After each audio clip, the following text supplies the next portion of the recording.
The 911 call came at 2:17 a.m. My husband, he's not breathing. Please hurry. Sirens cut through Atlanta's darkness as emergency vehicles raced toward the Holloway estate, a $30 million monument to success, where just hours earlier, champagne flowed freely at what society pages called the wedding of the decade. Now paramedics rushed past wilting flower arrangements and discarded champagne flutes, following the sound of desperate cries to the master suite. There they found 29-year-old Terrence T.J. Mays unconscious on silk sheets, his new bride, 65-year-old wellness tycoon Dr. Odessa Holloway, clutching his lifeless hand. He just collapsed, she whispered. We were celebrating. The monitor showed no pulse. The paramedics worked frantically, but T.J. never opened his eyes again. Was this simply a tragic case of natural causes, or something far more calculated? How does a healthy 29-year-old man die on his wedding night? What pushed TJ to marry a woman more than twice his age? And why did Dr. Holloway, with her billions in influence, set her sights on a struggling young man from Macon's poorest neighborhood? Some called it a May-December romance gone wrong. Others whispered darker theories: exploitation, coercion, murder. In a city known for keeping secrets, one question echoed through courtrooms and coffee shops alike. When does desperation become a death sentence? And who truly bears the guilt when love, money, and survival collide? Welcome to Altar of Secrets, where we uncover the hidden truths behind relationships that ended in tragedy. If you're joining us for the first time, hit that subscribe button and turn on notifications. We post new stories about marriages that crossed from love into something much deadlier. Have you ever wondered what happens when power dynamics shift from romance to control? When age gaps become power gaps? Does money buy immunity from consequences? Would TJ still be alive if he'd married someone his own age, from his own social circle? Drop your thoughts in the comments below. Tell us what country you're watching from, and if you've seen similar cases where you live. And if you're finding this story valuable, that like button is waiting for your verdict. Your engagement helps these stories reach others who need to hear them. Now let's return to the twisted tale of Odessa and TJ, where a single night of passion became a lifetime of questions. Dr. Odessa Holloway didn't merely occupy space in Atlanta's business world, she owned it.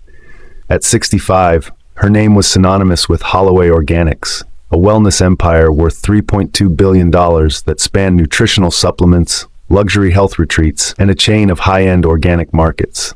The public adored her. Her commercials aired during prime time, Odessa with her silver-streaked hair and perfect waves, promoting longevity with that warm, authoritative smile. Your health is your wealth, she'd say, and millions believed her. Board members saw her as ruthlessly efficient. Employees feared her precision and attention to detail. Investors celebrated her vision, but no one, not her executive team, not her fans, not even her closest associates, knew about her Thursday appointments with Dr. Samuel Klein. The hunger is getting worse, she told him during their private sessions in his office overlooking Peachtree Street. It consumes me. Dr. Klein had been treating Odessa for 8 years. His notes documented what he classified as compulsive sexual behavior disorder, what Odessa simply called the hunger. A condition characterized by intense, recurring sexual urges that interfered with daily functioning in relationships.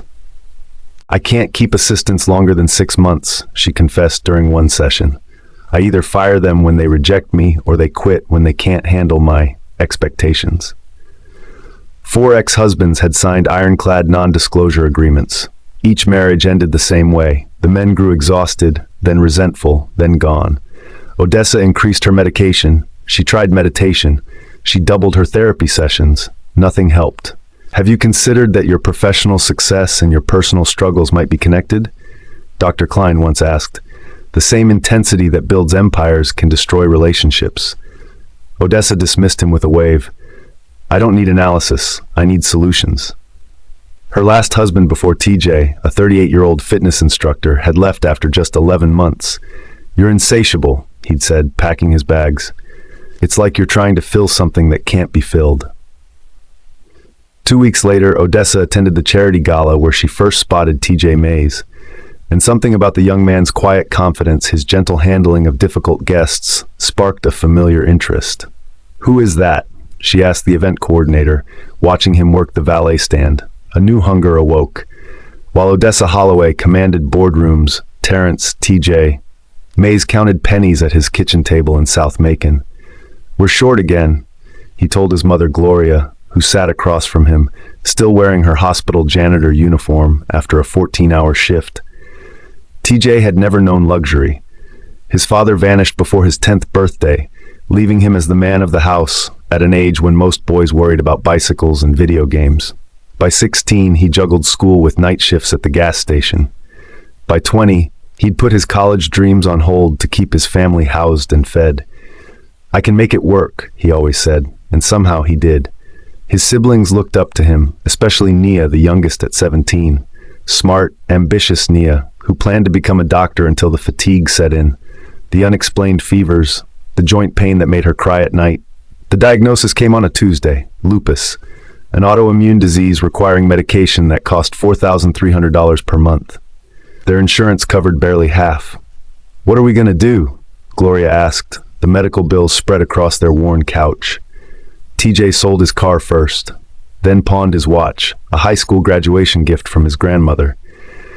He started a GoFundMe that raised $7,200, enough for 2 months of treatment.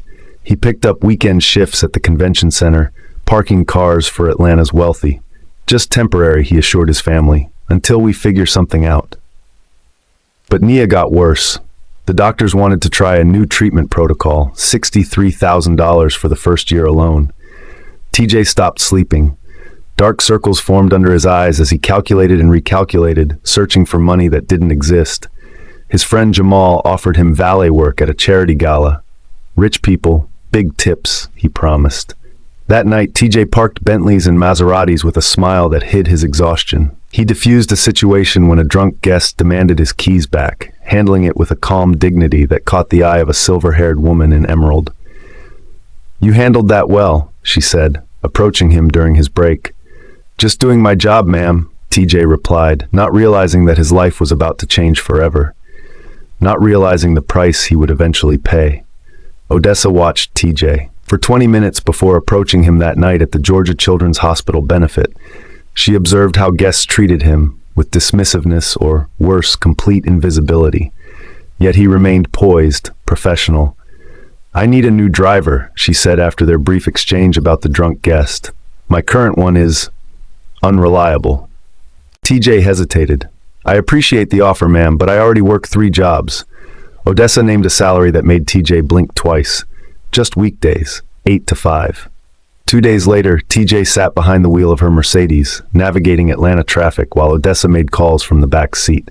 The job was simple: drive, wait, remain discreet. The pay covered Naya's medication with money left over. By week 3, Odessa began sitting in the front passenger seat. By week 5, their conversations extended beyond directions and schedules. She asked about his family. He shared stories about Nia's academic dreams. Odessa listened with what appeared to be genuine interest. "You're smart," she told him one evening as they sat in traffic. "Too smart to be just a driver." The promotion to personal assistant came with a private office at Holloway headquarters, a company credit card, and a salary increase that left TJ speechless. His responsibilities grew, managing her calendar, coordinating with executives, occasionally accompanying her to business dinners. Late nights became routine. Her hand brushed his when reaching for documents. Her eyes lingered when she thought he wasn't looking. "I feel weird about this," TJ confessed to his mother over their Sunday dinner. "She's nice, but sometimes I feel like she wants something I can't give." Gloria studied her son's tired face. "Just be careful, baby. Rich people see the world differently than we do." TJ nodded, but the money was too good. Naya's treatment too important. Besides, Odessa had been nothing but professional, mostly, until the night she invited him to dinner at her Buckhead mansion. Not as her assistant, she clarified, but as her guest. Just dinner, she promised. It was never just dinner. Private dinners became weekend getaways. Weekend getaways evolved into overnight stays at the mansion. TJ maintained professional boundaries as long as he could, deflecting Odessa's advances with gentle humor. "You don't know what you're missing," she would say, pouring another glass of wine. "I know my place," he'd reply. But 3 months into his employment, Nia collapsed at school. The doctors delivered devastating news. The current treatment wasn't working. They needed to try an experimental protocol available only through a private clinic in Switzerland. Cost, $175,000. That evening, Odessa found TJ in her garden, eyes red from crying. "I can make this problem go away," she said, sitting beside him. "All of it." "How?" TJ asked. "Marry me." He laughed, thinking it was a joke. Her expression remained serious. "I'm 29, you're 65, he said. "Age is just a number." "I don't love you," he admitted. "Love is overrated. This is a business arrangement. You get financial security for your family. I get companionship." TJ walked away that night, but Nia's condition worsened. The clock was ticking. When Odessa presented the prenuptial agreement, TJ understood the true nature of the deal. He would receive $250,000 upon marriage, enough for Nia's treatment and his family's security. The rest of Odessa's fortune remained protected. There was another clause, one that made his stomach turn. Husband agrees to fulfill all reasonable physical expectations of marriage. Are you wondering what you would do in TJ's position? How far would you go to save someone you love? Leave your thoughts in the comments below. Has anyone in your family ever sacrificed their happiness for yours? After 2 weeks of sleepless nights, TJ signed the papers. The Atlanta Business Chronicle announced the engagement with a photo caption that said it all. Wellness tycoon to wed driver in surprise May-December romance. His mother cried when he told her. Not tears of joy, 3 months. That's all the time between Odessa's proposal and the wedding date she set. Too quick for most couples, but perfect for generating maximum public interest. People magazine paid $300,000 for exclusive coverage rights. Entertainment Tonight camped outside the Holloway estate. Social media exploded with hashtags May-December mogul and age gap goals. Behind closed doors, TJ's health began to change. The constant schedule of events, fittings, and interviews wore him down. Insomnia took hold. Headaches became his daily companion. "You look thin," Gloria observed during a rare moment alone with her son. TJ had paid off her mortgage and moved her family to a comfortable house in a better neighborhood, but her joy was overshadowed by worry. "I'm fine, Mama. Just wedding stress." He patted his jacket pocket, where a bottle of extra-strength pain relievers now lived permanently. The chest pain started 6 weeks before the ceremony. Sharp, sudden stabs that left him breathless. TJ hid them from everyone, especially Odessa. He scheduled a doctor's appointment but canceled when it conflicted with the cake tasting Odessa insisted he attend.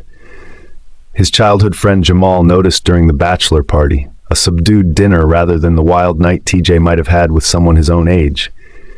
"You need to see a doctor," Jamal said, watching TJ. "Swallow 2 pills with his water." After the wedding, TJ promised, after Nia gets her treatment. Nia herself tried to intervene, despite her weakened state. "Don't do this for me," she begged. "We'll find another way." But the deposits were paid, the invitations sent. The Swiss clinic had accepted Nia into their program. The night before the wedding, TJ couldn't sleep. His heart raced. His left arm tingled. He doubled his pain medication and stared at the ceiling, calculating how many more nights like this he would need to endure to keep his sister alive. "Just get through tomorrow," he whispered to himself. Just one more day. One more day was all he had left. June 17th arrived with crystal blue skies over Atlanta. The Holloway estate transformed into a wonderland of white orchids and champagne fountains. 500 guests filled the garden, CEOs, celebrities, politicians, all eager to witness the union that had captivated the city's imagination. TJ stood at the altar in a custom Tom Ford tuxedo, forcing himself to breathe normally despite the pressure building in his chest.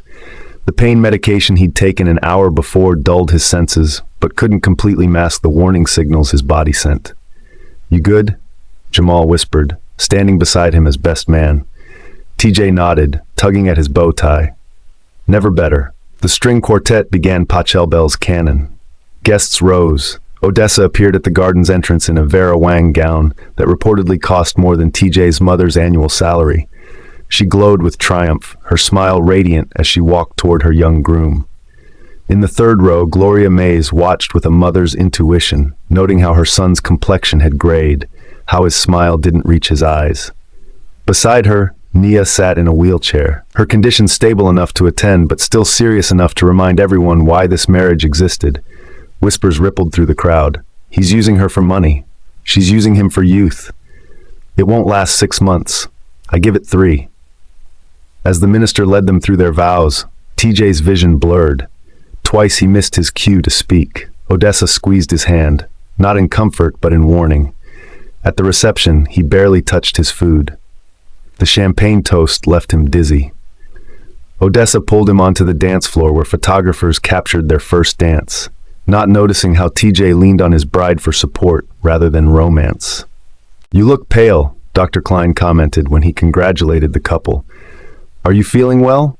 "Just overwhelmed," TJ answered as Odessa steered him away. By midnight, as the last guests departed, TJ could barely stand, but Odessa's eyes held expectations he'd agreed to fulfill.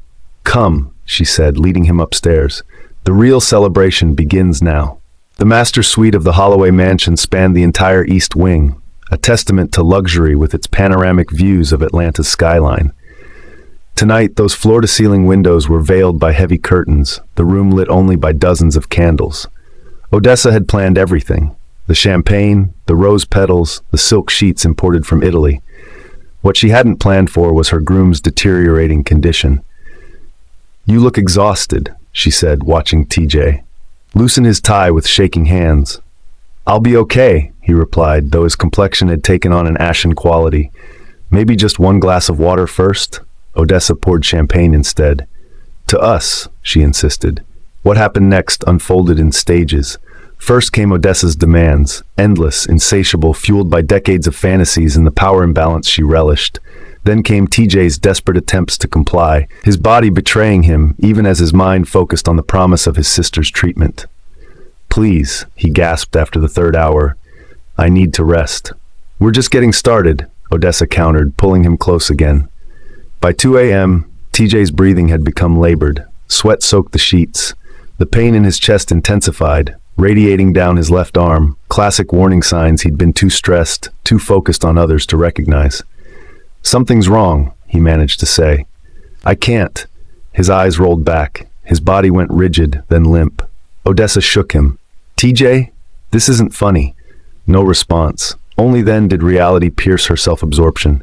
She grabbed her phone and dialed 911, her voice cracking as she gave the address. Emergency? "My husband, he's not breathing. Please hurry." But help would arrive too late for Terrence, TJ Mays, who died at age 29 in a bed he never wanted to share. Detective Amara Rivera arrived at the Holloway estate before dawn.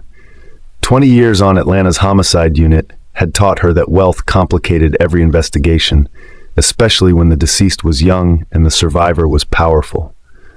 "Walk me through it again," Rivera said, sitting across from Odessa in the kitchen while crime scene technicians worked upstairs.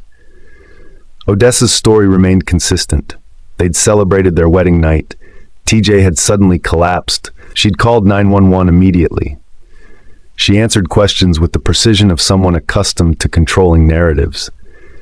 "Did your husband have any known health conditions?" Rivera asked.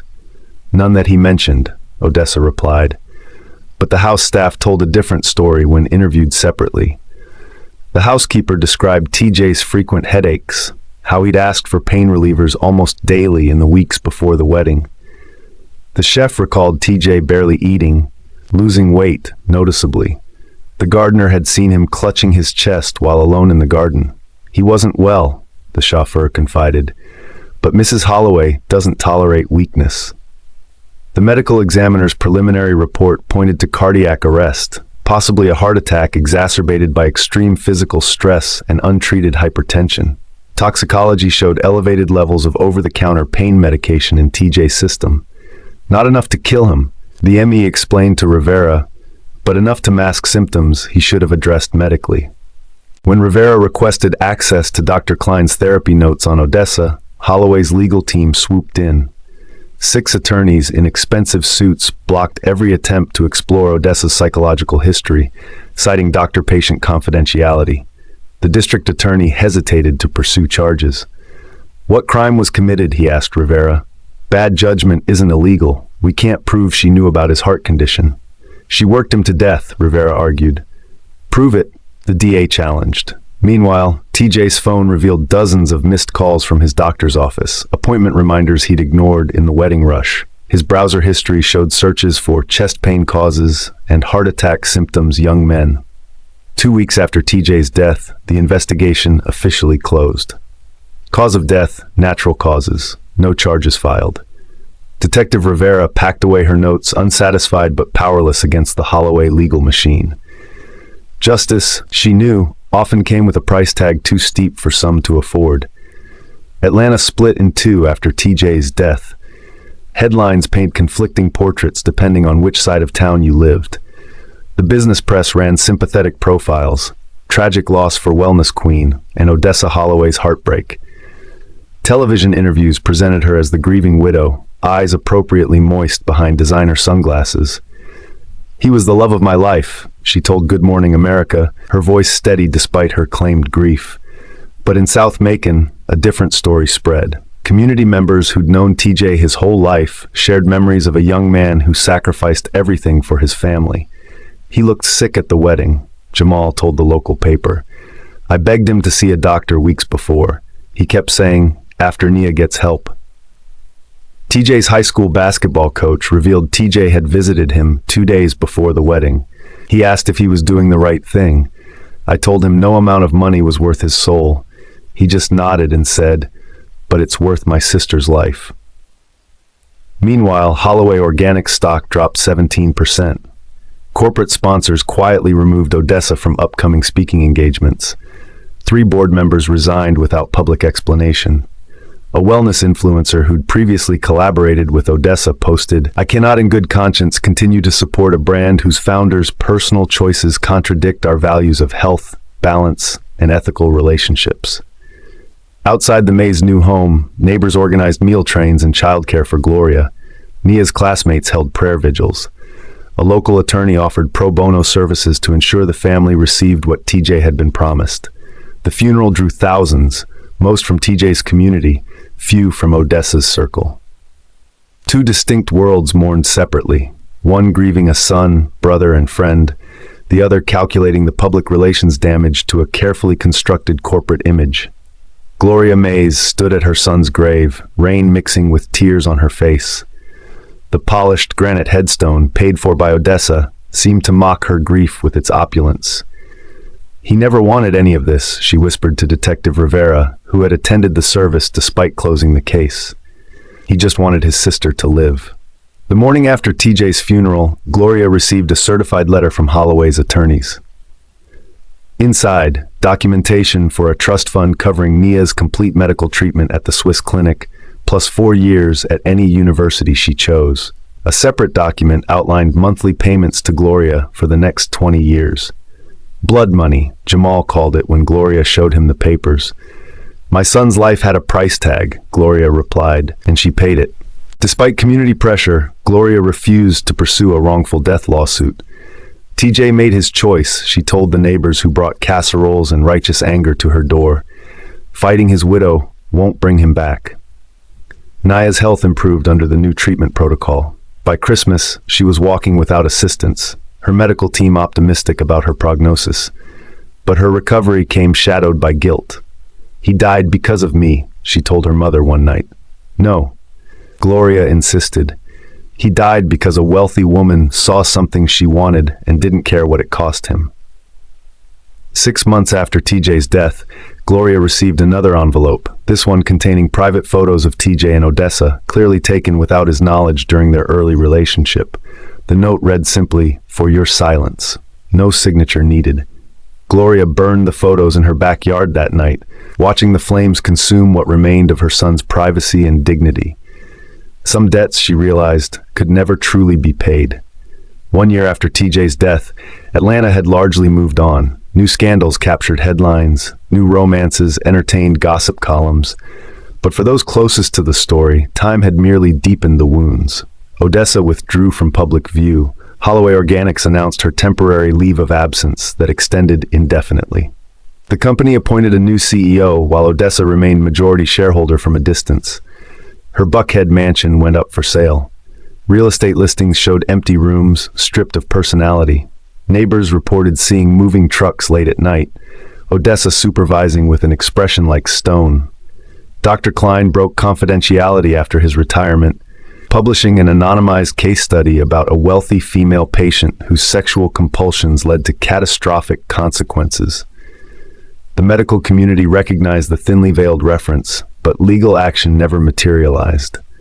Atlanta Magazine tracked Odessa to a remote property in Montana, 700 acres with no neighbors for miles.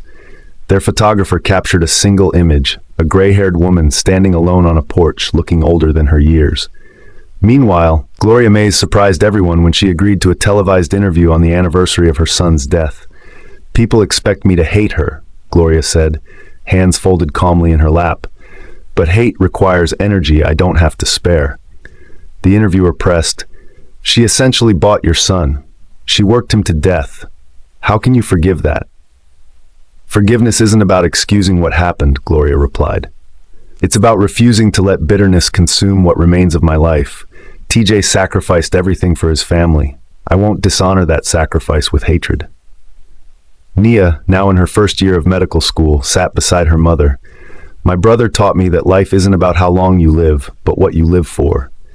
Some viewers called the interview inspiring. Others saw it as defeat, wealth and power escaping consequences, yet again.